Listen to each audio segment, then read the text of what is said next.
Hello there. It's Mike. And Katie. It's episode 114. And what are we talking about this week, Katie?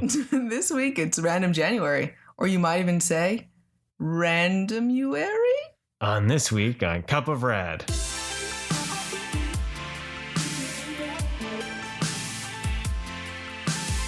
Hey everybody, we're back. We're still alive. Yeah, we left you for a couple of weeks. We're sorry about that. Things just got away from us time-wise. Work was hectic. And then Kiddo had projects and the world just Said nope. said nope. It played a nope It card. played a nope card. Yeah, every time it played a note card. And unfortunately, this last week, the weather changed. I developed a cold, which we're trying to record with my cold. So if I disappear, it's not that I've died. Or... And the reality is I'm also trying to not catch Mike's cold. So if he does come across a little muffled, it's because he's being kind and wearing a mask for me. So better than spewing germs in my face and on the microphone. Yeah. So good job. Right? Kudos on that. I'm being aware. But yeah, no, I ended up, because I have an asthma and all that, and it caused me to go to hospital. That was fun. With the cold weather, it caused shortness of breath. So, of course, then I had to get a COVID test. I'm negative, so that's all cool. But because I still have a cold and all those lovely symptoms of runny nose and coughing and all that, I am... We're still isolating. Yeah, I'm still on the sidelines right now, which kind of sucks for work, but... It's the responsible thing to do. And right now, the beauty is places are like, hey, you know what? Get better. Take as much time as you need. Well, I was thinking about that. I was even talking to Kiddo and the fact that, from before, if you got sick like this, it wasn't really a big deal because you didn't have to worry about work-wise. It impacted home, but you could just hang out and rest when you needed to. And then, even for myself, not feeling the greatest, but I would have just gone to work. And nowadays, we're trying to be more aware and, maybe we will be overall better as a population if we can keep that concept of just being okay, being like, okay, I'm sick. I'm going to stay home. I'm not really going to do anything. I'm going to recover. I'm not used to seeing you as sick, but it's because we would have just been pushing through our everyday lives instead of trying to slow down and actually just I have to calm down. Right. Yeah. So I'm struggling with it. Oh, I know it's killing you because it's like, you're trying to do stuff and you can't. So you don't I have those moments where I'm like, well, I can go to work and then I start coughing. I'm like, nope, can't. Nope. Can't. So we're going to try to do this instead. At least we can get something productive out of our time. Yeah, right? So, well, but something, Oh, go ahead. What? Oh, go ahead. No, you. No, you. Me, you. Yeah, me. Well, I was going to say that we've, as much as we haven't been able to really find time to sit down and record, we have still been watching and enjoying some things, which involves some TV wise. So yeah, that's where I was going to go. But in case yours is different than my train of thought. No, you go ahead. You go ahead. I'm going to let you lead in case, because I'm tripping balls a little bit once in a while. So I have a little bit of a fog still. So. Yeah. Okay. Well, you know what? We watched this last weekend with our breakfast cartoons.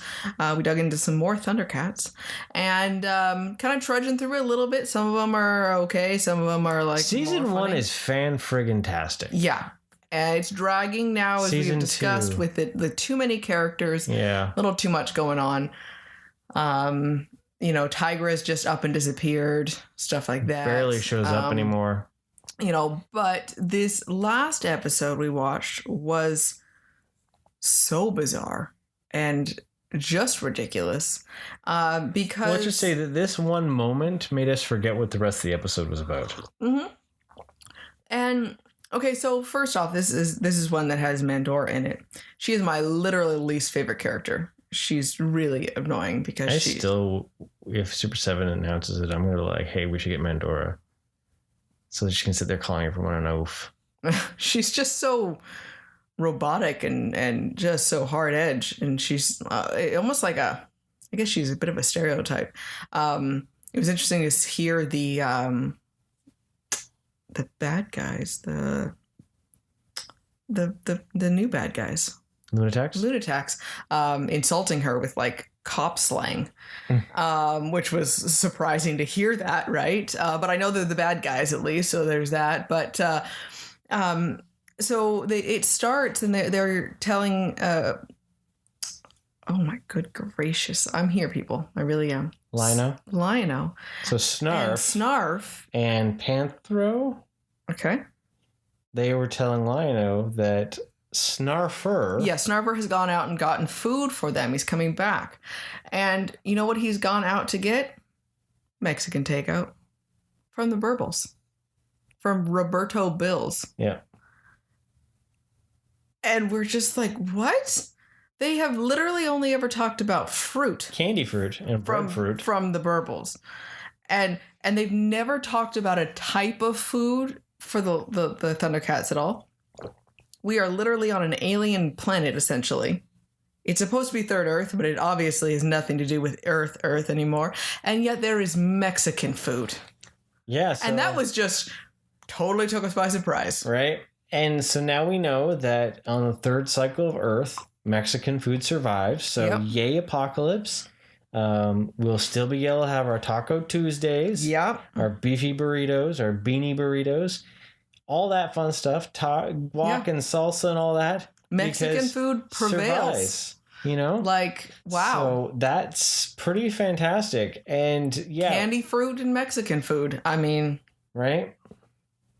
Yeah. But totally forgot what the rest of the episode was because I was laughing so hard at the fact that, you know. Oh, it was Mandora going after Chillax because she broke the law in space when they were like, because he decided to take the long way home and go into space to come back from the Burble Village. Yeah, and Chiller got all. She sideswiped. It was a hit and run. Yeah. And so then it was Mandora going after her and them trying to figure out how they could get over to the dark side. To get her out of it. Lynxo showed up. Yeah, that's what it was. Like, see? But yeah, there's Mexican food on Thundera, Third Earth with them. I guess not Thundera, but on Third Earth. Third Earth, yeah.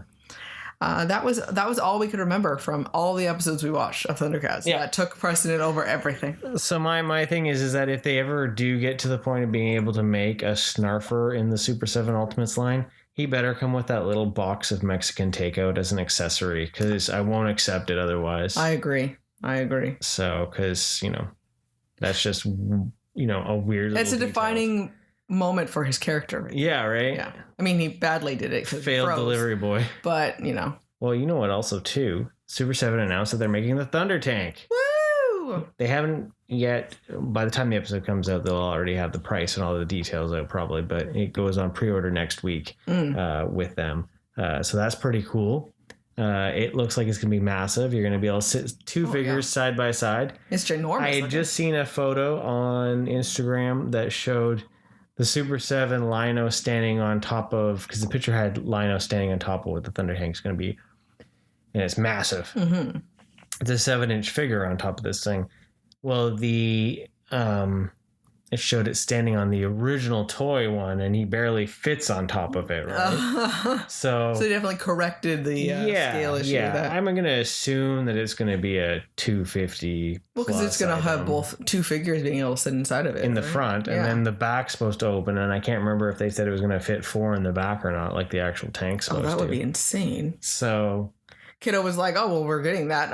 No, we're not. I have no idea. I don't even know where we're gonna put it. Size of our coffee table, right? We need someone to make us like a plexiglass table. We could just put it in. That would be sweet. You know, that would be one of those things where some of those coffee tables, because I always love the design of those clear coffee tables where you could like put stuff inside of it.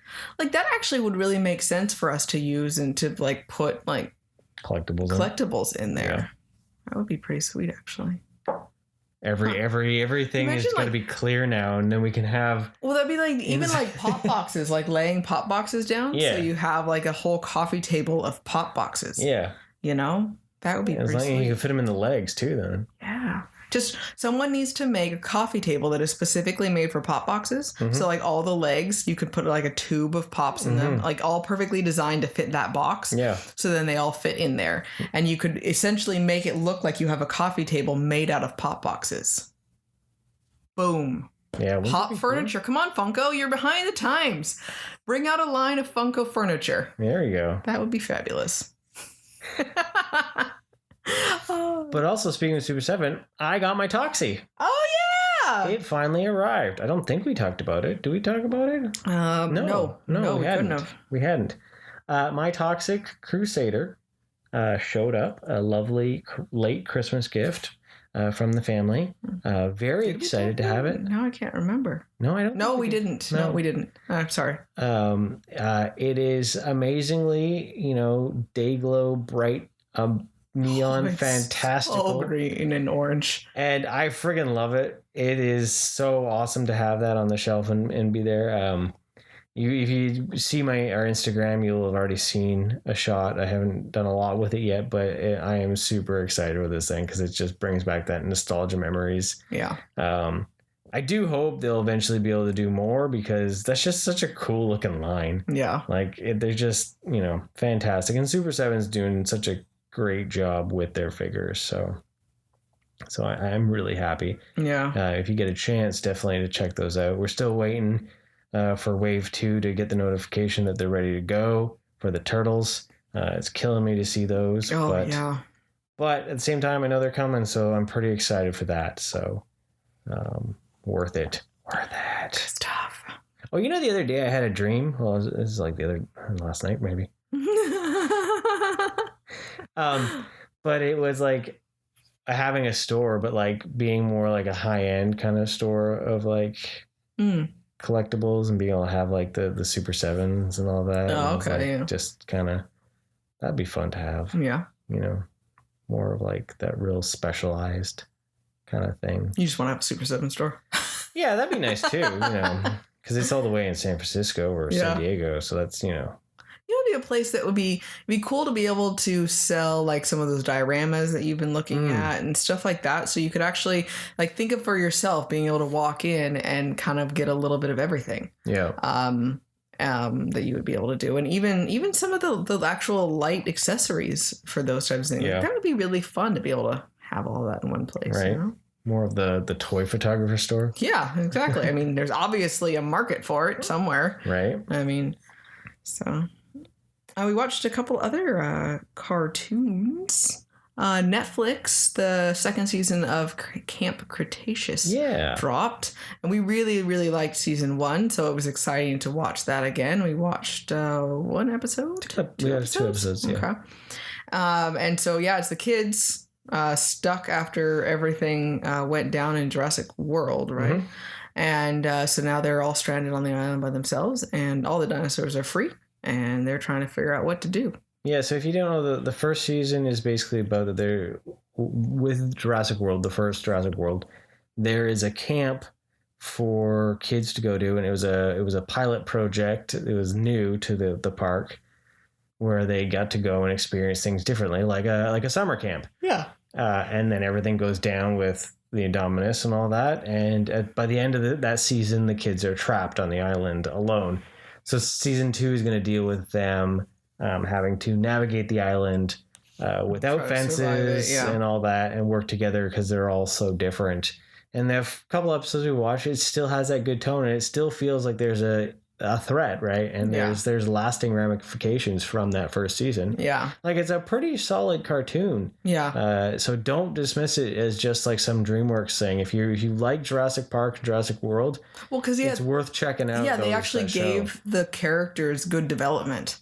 You really feel the difference between all the different kids and how they work together, and there's positive and negatives, and there's actually drama to it. It's not silly and ridiculous. There's real feels to it. The second episode was more of just talking and like the growth wise, which was pretty dealing impressive. with choices that they had. And there's made. dinosaurs, Dino Carnage. There's more Dino Carnage in that show than there was in Fallen Kingdom. So.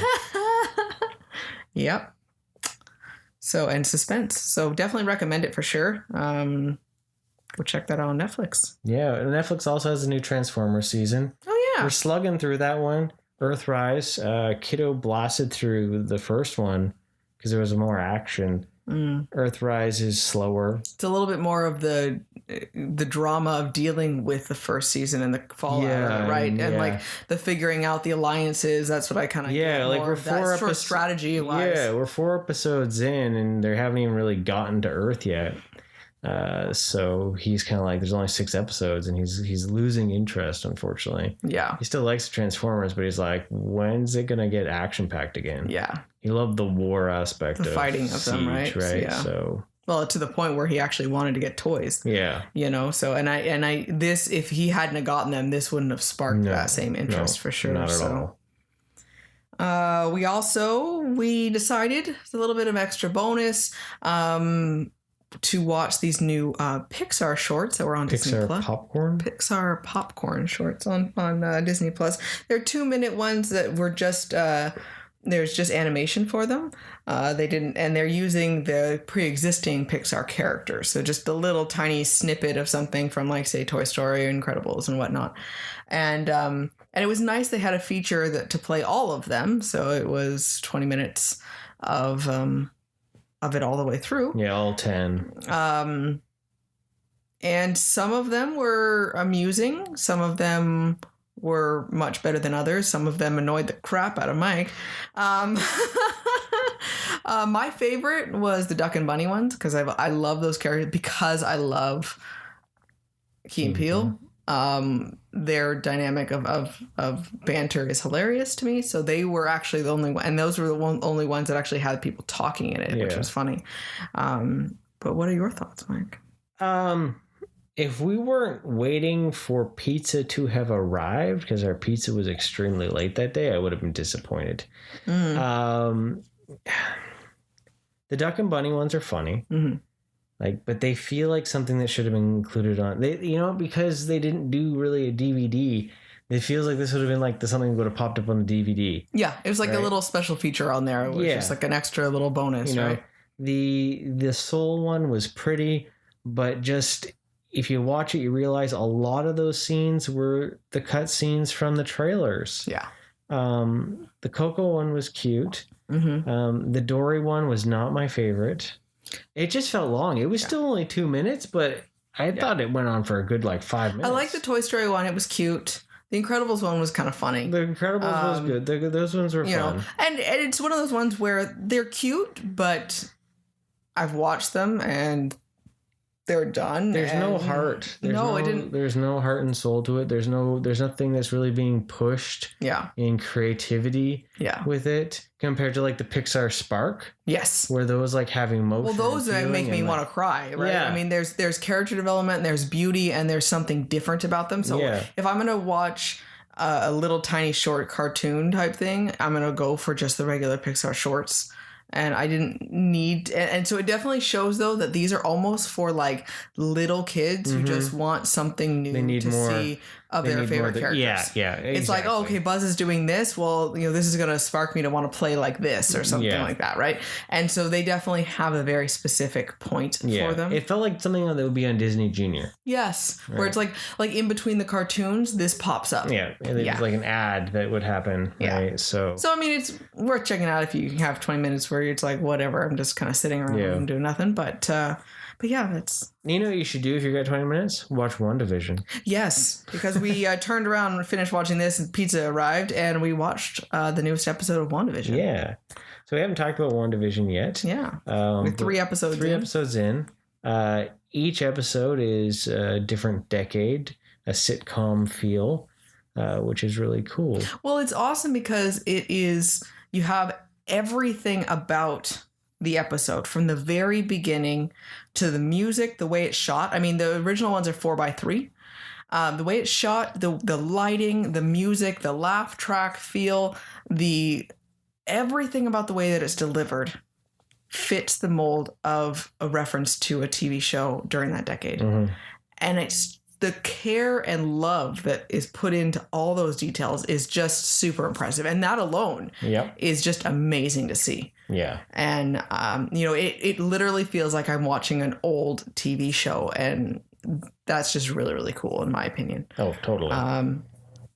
So yeah, everything about it is just so much love with it. And, but then you have these snippets of things breaking through that is like, It's what's going on. What's happening, right? So, and time, then you have these moments where you can tell that she's like changing things, and things are not right for time wise. They're not running in any sort of reality, which is interesting. So. Mm-hmm.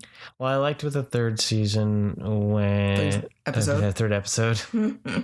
Where it went from 4:3 to widescreen. Yes. And then you knew then that something was different from what you were watching. Mm-hmm. It wasn't part of that reality or that place that the episode took place in. So like, and there's like things are colored and there's nods to things. So like you're watching for details and Easter eggs throughout the entire show. Yeah, you have to look because at everything is like it's like what they always said before. Everything's connected. Like there's something about every commercial and everything. Well, yeah, there's a commercial in the middle of it as if it were watching a real TV show, which is really cool. And that commercial has implications where you have to look at everything. You're like, wait a second, that mark there and that word there, and that color. What's with that color? Yeah. So and I'm really excited about it, and it definitely is that fun. Like we always loved looking forward to Fridays for Mandalorian, and now we got WandaVision on Friday, and it's like, oh, it's a new show, you know. So that's really cool. So that's exciting. So then another Disney Plus home run, I guess. Yeah, I think so for sure. So, another thing, we got Riverdale was back this last week here too, starting that season up, and I'm interested to see where this will go. This was prom, and they're supposed to be out of school in 2 weeks, and I myself would have been fine if they had just stopped the show now with him being out of high school. I felt that it was a natural place to stop the show. So I'm not going to have super high expectations for where it's going to go for things, but... Well, we all know what happened with Smallville. It got too weird when they all went off to their jobs or schools and all that. Yeah. And it just kind of... You know, and they haven't really attended high school that much in the last like 2 seasons anyway. So it's going to be probably very similar to it, but you still don't have that common bond that they were experiencing for the other side characters as well. Yeah. So, but it was fun to have something different and to have those characters back. Archie was obnoxious as always, being his own worst enemy for everything. And so we'll see how it goes. But new shows. Well, a new show we picked up that's kind of like eating up all our time. All of our time. Every moment. It's our new obsession. Is Schitt's Creek. Because it's old enough now, it's time for us to get excited about it. Well, now it's all on Netflix. Yes. So all 6 seasons. So we can just... binge the heck out of it. Yeah, we'll be starting season 4 tonight if we make it. We will. So we'll make time for it. So it's been, we watched the first episode a while back. We're like, let's just try this. We've never, because we've been watching so much Lucifer, and we thought we'd try something different. And it really didn't grab our attention. We're like, okay, well, we watched it. Okay. And then we went back doing all of our stuff, and Christmas happened, and we thought we'd roll back around to it. And I think we just kind of pushed ahead, and all of a sudden it was like hilarious. Well, the first episode's a little harsher because it's them still. It's their old version. Yeah, because Schitt's Creek, it's the idea that they're the Roses. They own a video. They're like company. Millionaires, right? Yeah, and Eugene Levy plays Johnny Rose, and Catherine O'Hara is Moira Rose, and then they have their son and their daughter, Daniel Levy. Yeah, which is David, and Alexis is, I don't remember her name. So Murphy, I think. And so they're the rich people. They get everything taken away from them, bad dealings and all that, and they only have one thing left. They own a town called Schitt's Creek. So they go off to Schitt's Creek, and they live in the little seedy motel that's there. Yeah. So you have the super rich, super rural, country town, right? Yeah, not a lot there. Like, it's kind of like little general store doesn't have much in it. Yeah. Kind of like it's 40 minutes to everything outside of it kind of thing. Uh-huh. So it's the fish out of water comedy. Yeah. And how they grow as people. Because they're very distant and they're very absorbed in their own worlds and, very, very hoity-toity, right? Yeah. So they really have to learn how to deal with other people and themselves and kind of come together and grow, right? So. Yeah. So it's hilarious. It totally is. Like, right? It's fitting the bill for comedy that we've been wanting and needing. Well, you know what? It also, I found, it was the end of season 2. It was so heartwarming. And I looked at Mike.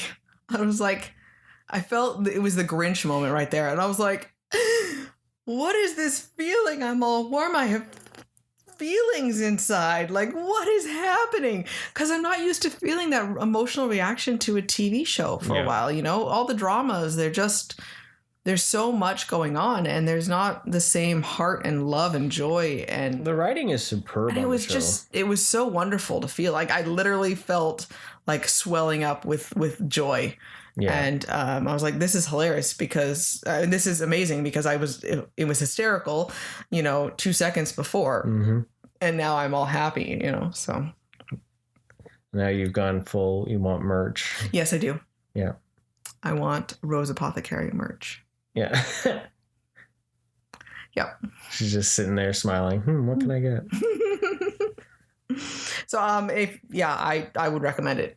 I didn't even know too that when we started watching it, it was a Canadian show. It was actually a CBC show, which is pretty wild and pretty awesome that they had put out such a quality show. And this is Daniel Levy's show, you said. Yeah. Eugene Levy is involved with it, but he brought more of the business side of it. The creative aspect is all Daniel Levy. Yeah, so he writes, directs, acts.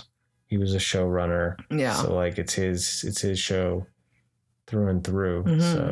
So yeah, well, that is our new obsession that we are loving right now. Yeah, it's something if you're on Netflix and it's there, check out Schitt's Creek because give it a few episodes because it's pretty funny. They're 13 episode seasons, so they're pretty short. Yeah. But there's a lot of heart and a lot of laughs. Yeah. A lot of laughs.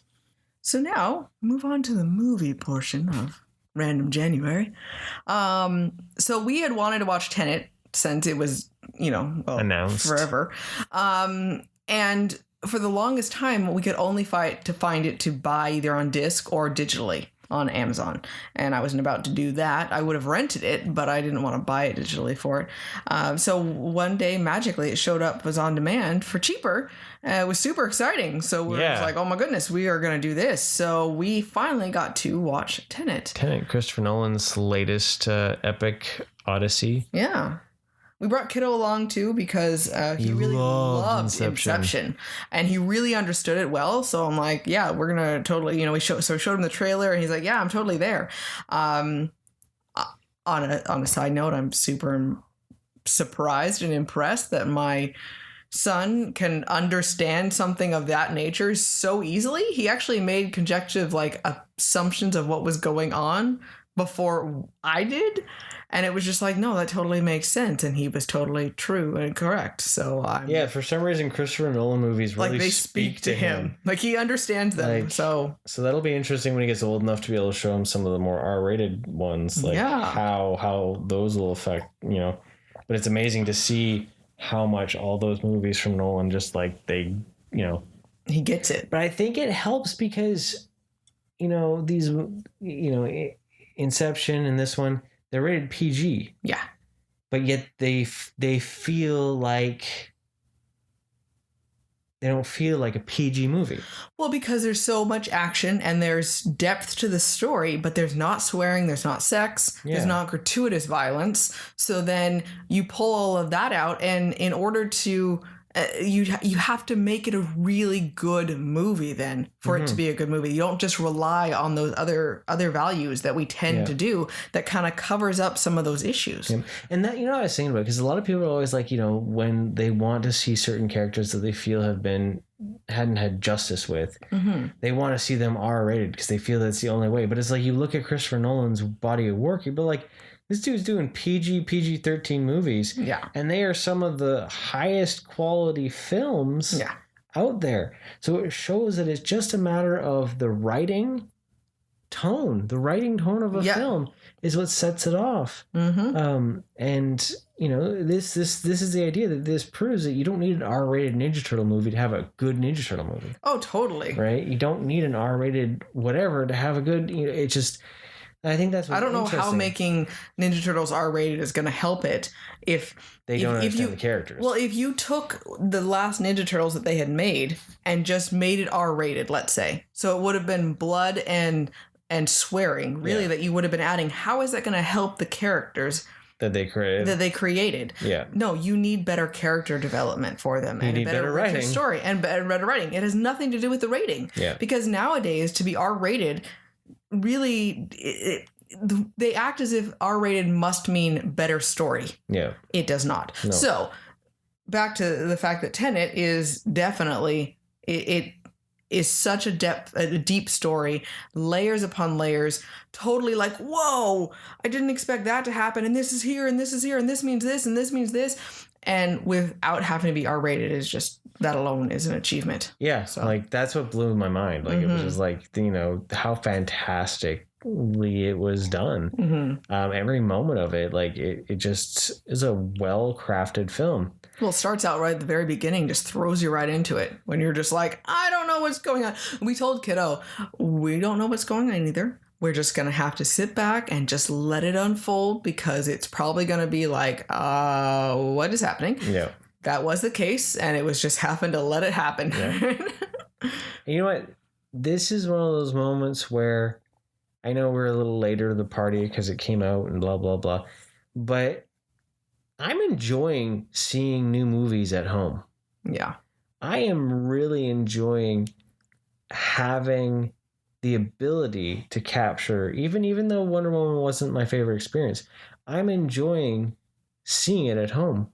I am enjoying not having to deal with other people at the theater. And that might sound sacrilegious, but at the same time, my level of enjoyment is it's like I'm ready for everything to be on demand. Yeah. You know, I love the theater. I'm a huge theater fan, but my experience in the last few years with people are the at problem. The theater, with phones and talking and, you know, especially, you know, or people bringing too young of children to movies that they and not even like a rating they shouldn't be watching it. They don't have the attention span, and so they ruin it for other people. Yeah.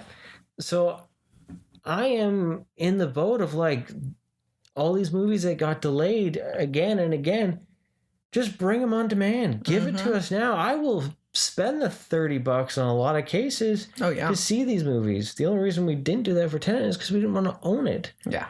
You know, and it sucks because I do understand that if it was, you know, if you're one person, I understand the frustration with that. But at the same time, try to think of the value that you're getting by being able to have it at home. Yeah, you could watch a movie naked. Yeah, you know, you could. Balls out, you know? And just think about all the food money that you aren't spending, that you could have better snacks at home, a variety of things, going and refilling whenever you need to. Yeah. You know?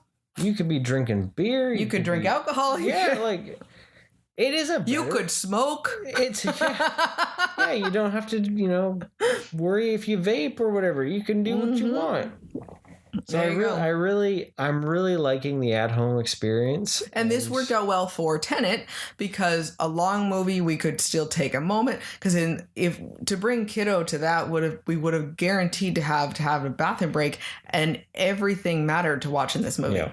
And it, you know, so that really helps. Exactly. Just pause it. And if there was a moment where he was, you know, he had any questions, we could pause it and, you know, talk it out. So, yeah, I'm 100% in the bring everything, give it to me all on demand. Yeah. I'm ready for this new life. Well, because it allowed us to be able to enjoy this movie so much more. And, so what are your thoughts? Would you recommend Tenet though? I think positively. I assume you would say from this. You know what? It's probably one of the ones I've enjoyed more from him in the last. Like Dunkirk was good and Interstellar was good, but this Tenet made you really think. But this was like a sci-fi Bond film. Mm-hmm. This is what Bond should have has been missing. Yep. Just from the action and the good, like, you know, all the darkness that has been brought into Bond. This didn't have it. This was Nolan's James Bond. Totally. And you could tell he had that connection to the girl without needing it to be overly romantic or sexual. Yeah. You know, it just had something that he cared about that he wanted to help fix. He just seemed like a really decent guy who had a lot of potential, a lot of ability, and it was just going to push through and get it done. And Pattinson. Is it James Pattinson? No, it's not. What is it? I don't know. Pattinson. Robert Pattinson. I was like, goodness. I knew. I was like, something is wrong with it. Pattinson did a really good job as well as a secondary character. And his character himself was like, all of a sudden he would say something, you're like, that seems weird. Like, I wonder what's happening there. So did such a good job of dropping little things that made you start questioning as the movie went on about what was actually the bigger picture. Seeing him in that movie, though, it showed, like, I can see why he was picked to play Batman. Oh, totally. Because he has the Bruce Wayne thing down in that movie. Oh, yeah. And in a lot of cases, he has the smoozy, like, you know, and the more and more I see him in other things, the more and more I'm like, yeah, this guy's got a good career on him, you know. Yeah. I think he got hated on so much, but you can't judge him just because of everyone's done a movie that they maybe propelled them to something, but they get, you know, stuck in this character, and they can be so much more than that. Exactly. Right? So. Kenneth Branagh was a fantastic bad guy. Yes, he was scary. Terrifying. Washington was... He is a phenomenal actor. Yeah. Like, he's following his dad's footprints. Yes. So... Like, he's so... Like... I don't know, he has so much confidence about him, and so much where he doesn't necessarily come across as angry all the time, but you just have this intensity to him, I guess, you know? But he can be so jovial and comedic almost at the same time. Like, I don't know, I really do like him. I read an article that, because he was a college football player that was tried out for the NFL, but he said that he doesn't remember football being as strenuous as some of the shoots, especially from Tenet. Yeah. Because the Tenet, like, the shoots were longer. They were, you know, you having to redo the same thing over and over again. You know, so it's an interesting thing to think about, right? Yeah. Like, you know, the end scene there in that movie where all the two teams, where you've got the inverted and the regular going, and some stuff's going backwards and some stuff's going forward. Yeah. I know it's a spoiler, but you don't understand exactly why that is going on. But that was a trip and just a marvel of filmmaking. Well, yeah, because you never knew what was actually going to happen. Kiddo was getting a kick out of it because you'd have explosions going up or down. Yeah. And to keep all of that seamlessly connected, there was no errors in anything, and to make it all look smooth and going together was great editing. It was trippy to watch, because it's like, okay, well, my brain is processing this moving in this direction, and all of a sudden time looks like it's going backwards, but they're still over moving there, forward in the background or the foreground. Yeah, like it was definitely trippy. The only complaint, of course, like all of his movies though, is the music soundtrack generally overtakes a lot of the there was some hard to hear stuff. Yeah, harder to hear, but there's a benefit of not trying to have us watch it when kiddo's asleep, is we can have the volume whatever we need to. But there's also too, being at home, it was probably easier to hear than in the theater, where you have someone because there was so much going on to listen to, right? So but yeah, I really love the storyline. It was I can understand the idea of stretching science and everything to have a science fiction thing, but this one actually oddly made some sort of sense too, which I thought was really fun. Like, it wasn't so much of that's a super long stretch, like they did a good job of making it really feel like maybe it could happen type thing. So I really, really enjoyed it. Yeah.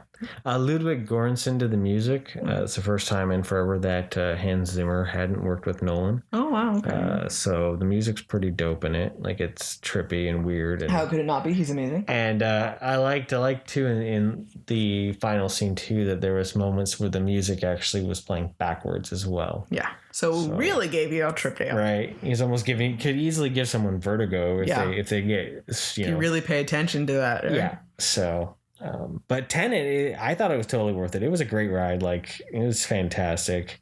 Totally worth seeing. So go find it. Go watch it. It's almost 3 hours of your life, but 3 hours, it's a really good trip.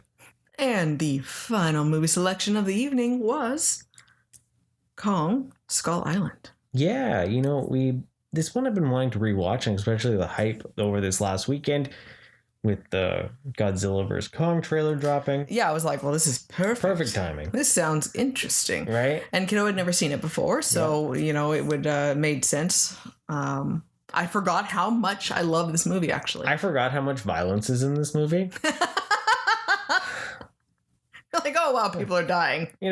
Tenet, pretty tame. Kong Skull Island, you see someone get impaled by a stick bug, and then his fleshy meat corpse falls to the ground. Fleshy meat corpse. So good stuff. Yeah. Okay. But Kong Skull Island, I think, out of all the MonsterVerse that they've created, I think is the best one so far. Yeah. Is it because of the way that they developed Kong, or just the style, the setting, and everything? Because it's relatively simple. I think it's just better shot. I know you like the cinematography, like a lot of the use of the slow motion, especially when like the helicopter scene is very cool.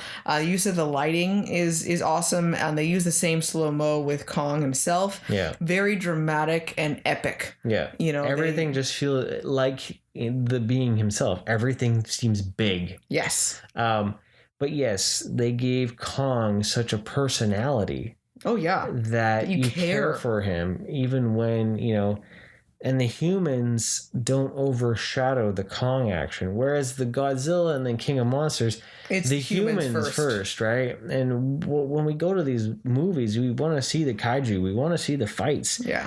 We don't necessarily care so much about, the human aspect. Well, I could tell how much more I have a connection to Kong. Granted, yes, generally, as I think it's easier for us to find a connection to a gorilla, only because we opposed to, say, a dinosaur lizard, because they're generally more expressive and just what we associate with them in real life. But at the same time, think about the movies, because they actually gave him a story and a kind of a hero aspect for things. A purpose, right? So as soon as you say Kong versus Godzilla, or Godzilla versus Kong, I was like, well, I want Kong to win. Like, immediately, I'm like, I already know my side. Like, and watching this movie, yep, still on that side. Yeah. So. But no, I agree. There's so much warmth to the character because he feels human. Yeah, and I feel devastated when the humans go in and destroy the habitat and hurt him. Mm-hmm. And Kiddo was mortified because we've created quite a little animal rights empathy type thing. He's very sad when the animals could be getting hurt, and I told him, I was like, you know what, there's so much of this movie discusses positive and negatives of human nature, right? I mean, we talked to him about the war because it happens right at the end. Vietnam had just ended type thing. And you're dealing with how badly soldiers get messed up in any war, not to mention how badly Vietnam was for everyone. And then you have the curiosity of scientists and the need to conquer things, and the fear of something so big as well, and how we react. So you have all of this nature happening, and it's difficult because you definitely don't want to cheer for the humans for what they're doing, because I mean they literally invaded his homeland and then are like, well, why are you mad at us here? Yeah. but at the same time, you want them to survive for the ones that are not going and trying to just, destroy things. And so it creates, there was just so much depth to the humans characters as well. And it just shows how good of a movie it really was. You know? It's one of those ones where it's just fun to watch. Yeah. Like, it's entertaining. It does follow a bit of the Marvel module with the humor and stuff like that. And we do get, Samuel Jackson, Brie Larson, and Tom Hiddleston. And then Riley, he brings in all the humor, right? Yes. He is hilarious as his character because he delivers his crazy lines so well. Yeah. Because he's so happy yet totally off of it because he's been on this island with only, the natives for 44 years. Is it? No, sorry. 24. No. 24 years, 28 years. It was from 44 to the 70s there. So it was 28 years, he said. And, so he's a little off. Yeah. And then when he delivers, he walks over him like completely straight face. Like, yeah, we're going to die together. You're a good group of guys to die with. And just like continues on with his. Well, you shouldn't have come here because we're all going to die. We're all going to die. Just like it would be anything else. Like, oh, how you doing? It's nice to meet you type thing. And it's just, he does such a good job of delivering those lines. Yeah. He's hilarious. So. Yeah. No, I definitely I'm excited to watch the Godzilla again, and I wouldn't mind seeing King of Monsters again before Godzilla vs. Kong See comes if I have out. a weird connection to Mothra again. Yeah. Is it Mothra? Yeah. Yeah. Yeah. So is G versus K gonna have a Mothra moment? Yeah. Where Kong's got him on the ropes and Godzilla goes, "You must save Mothra." Kong will back up. What'd you say? How do you know that name? Oh, yeah. Yep. That's exactly what it is.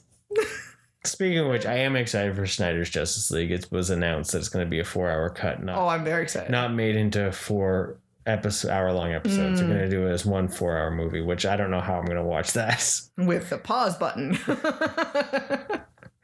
We know what we're going to do on one Saturday. Right? But then what we got to do is we got to watch all the other one. We got to watch everything. We do. Okay, well, we got to start planning because that's a lot of movie to watch. Okay. That's all in March, so. Yeah, there we go. But yeah, and the other thing I love about Kong Skull Island is the music. Anytime there's classic rock, you just every single song they play is so fabulous. I love that era of rock too, and the music they play on it. Protest rock. Protest rock. Yes, I do. And I love whenever they can manage to make the music fit into the story as if it's actually existing there, right? Yeah. And that's what makes it even better. Is every time it starts to play, then you actually find the radio that it's playing out of. And I think that is amazing. So overall, I can't even say how much I love this movie, actually. Yeah, it's just a lot of fun. It's one of those things too where I look and be like, you know what? I really like this version of Kong, and they just announced the figure arts Kong. I'm like, I also want the pops that they've announced. Yeah, the Funko Pops that are coming out too. Because it's Godzilla versus Kong pops, and I think we need a Godzilla versus Kong scene. Yeah, that might be something. I know the figure arts would be dope, but at least it's a little more economical with the 2 pops. Oh, and the other thing for this movie, those bad guys, the Skull Crushers. Skullwalkers. No, they're Skull Crushers, weren't they? Skullwalkers. Okay, whatever. See? Okay. Those are terrifying and creepy and oh my God. But when he kills the big one, Kiddo's face was fabulous. Right? It was the shock value of what just happened, and it was awesome. I read that the director said that was one of the inspirations for them was Cubone from Pokemon. Oh, yeah. So... Which gives a whole nother meaning to that Pokemon. Yeah, right now you look at that and that thing could be dangerous. Well, it's the only Pokemon that wears the skull of its dead relatives. So yeah, it's real. That's a very when you had originally told me that, I was like, wow, that's a really dark creation for a kids type theme. Wow. Or it's just born like that. I don't think they really explain why it's just a. No, they explained that in Detective Pikachu. That's what they. Oh, they actually had that in there. He had found it where it was they had to talk about it. So, So it's legit. But yeah, Kong Skull Island, it's fun. It's fun. It's a lot of fun. Mm-hmm. It's a good movie to see. It's a good popcorn movie. Yeah. So, and watch that, and then Godzilla and Godzilla King of Monsters. I never watched any of the old stuff. Like, I didn't have any connection to those characters at all, Mm-hmm. or any of those old movies. So this is really the only ones that I know, but I've really enjoyed the new movies for them all. I'm getting a kick out of it. Watch the Peter Jackson King Kong. Oh yeah, I have seen that one. 3 hour long. I don't really remember it at all, but I'd be curious to watch it now. Yeah, see, what it feels like. My only connection to Kong was the Universal ride. Well, that's the Peter Jackson one, right? Yeah. So. But there you go. We actually, caught you up on our random January stuff. Yeah, we're here. We're doing it. We're living it. We're a little less vibrant than usual, but you know what? But you know what? We're here. We're still here. We're here for you. You're still taking pictures, and Yeah. Oh, hey, you know what? Having fun with McFarlane. I got more McFarlanes.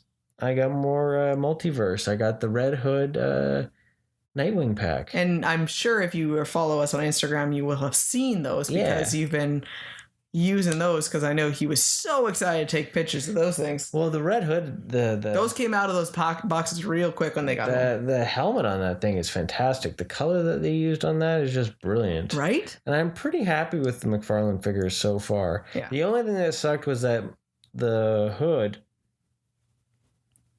his arm was really, really tight. Right? And I was like, I'm sitting there going, okay, I'm going to probably have to put in a water bath to move it.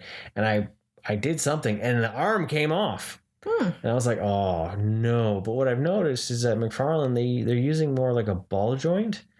So like even Cyborg, his arm came off too. So they're just clicking in as a ball joint. They're more of a modular figures. So they kind of snap out. So then I was able to get that out and then water bath it and then able to then work it so that I can move that arm. That's good. Right. But I was really scared that, I had the thing out of the box for like 2 hours and then the arm snaps off. I was like, no.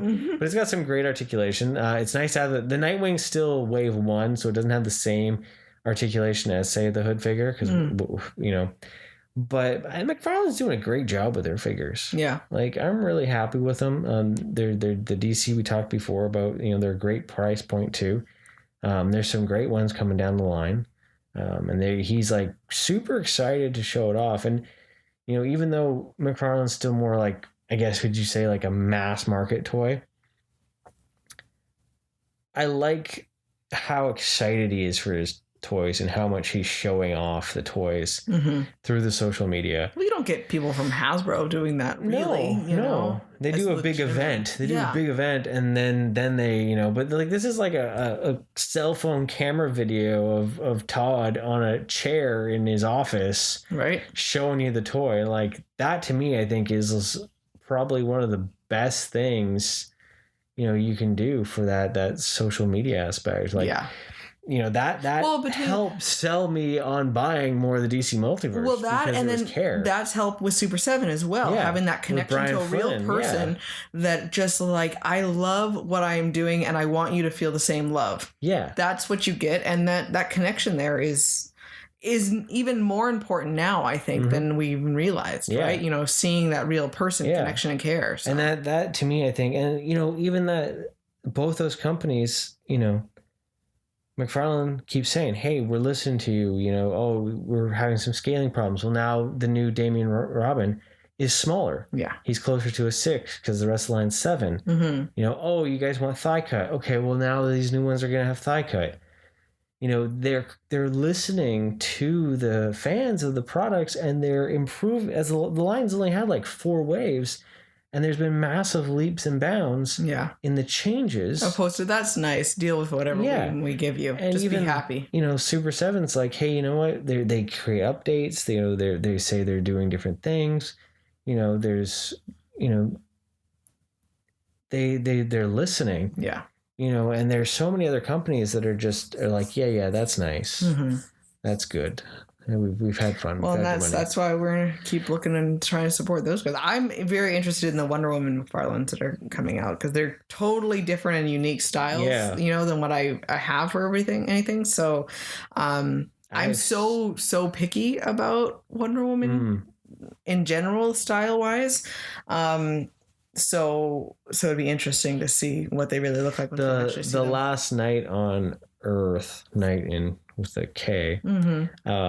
I'd seen a review and I was talking to a guy on Instagram and he was saying that out of that line, that was his favorite figure, the one with the mohawk. He's like, that's a favorite figure of that wave that came out. So you just want the chainsaw. No, that's not the chainsaw one. Oh, okay. The dark metal. That's the dark metal. They haven't they've shown a photo of it, but they haven't officially announced when it's coming out yet.